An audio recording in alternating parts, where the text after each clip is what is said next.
আজকে আমি শেয়ার করব তোমাদের সাথে আমার হাজব্যান্ড মানে কিরণের বার্থডের দিনটা কেমন গেল তারই গল্প। তো শুরু করা যাক। সকাল থেকে উঠে তো রান্নাবান্না শুরু করেই দিয়েছি। আগের দিন থেকে চলছিল মিষ্টি বানানো। আর তারপর সকাল থেকে উঠে রান্না-টান্না শুরু করে দিয়েছি। আর ওর রিভিউ তো দেখেই নিচ্ছ তোমরা। সারাদিনের কোনো ভিডিও ক্লিপ নেওয়া হয়নি কারণ অনেকটা ব্যস্ত ছিলাম। শুধু জন্মদিন বলে না, এছাড়াও আরেকটা কারণে আমরা ভীষণ ব্যস্ত ছিলাম। আর তার জন্যই আগের দিনকে করা হয়েছিল বার্থডে সেলিব্রেশন। যেটা দেখছো এখন সেটা মানে আগের দিন বলতে রাত 12টায় করা হয়েছিল। জন্মদিনের দিনেই বাট 12টার সময়। কারণ সেদিন সন্ধেবেলা আমরা একদমই টাইম পাবো না।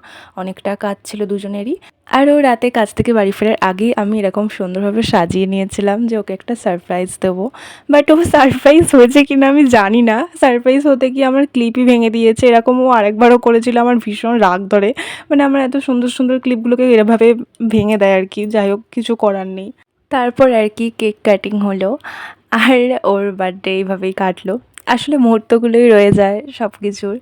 আর আমি তো ভীষণভাবে মুহূর্তে বাঁচতে ভালোবাসি, মুহূর্তকে নিয়ে বাঁচতে ভালোবাসি। আমি ওয়েট করে থাকি কবে এই সুন্দর সুন্দর দিনগুলো আসবে। যে কোনো কিছু হবার আগে আমি ভীষণভাবে এক্সাইটেড হয়ে থাকি যে কি করব না করব এইসব নিয়ে। ব্যাস আমি এইসব নিয়েই বাঁচি। আমি এভাবেই বেঁচে থাকতে চাই।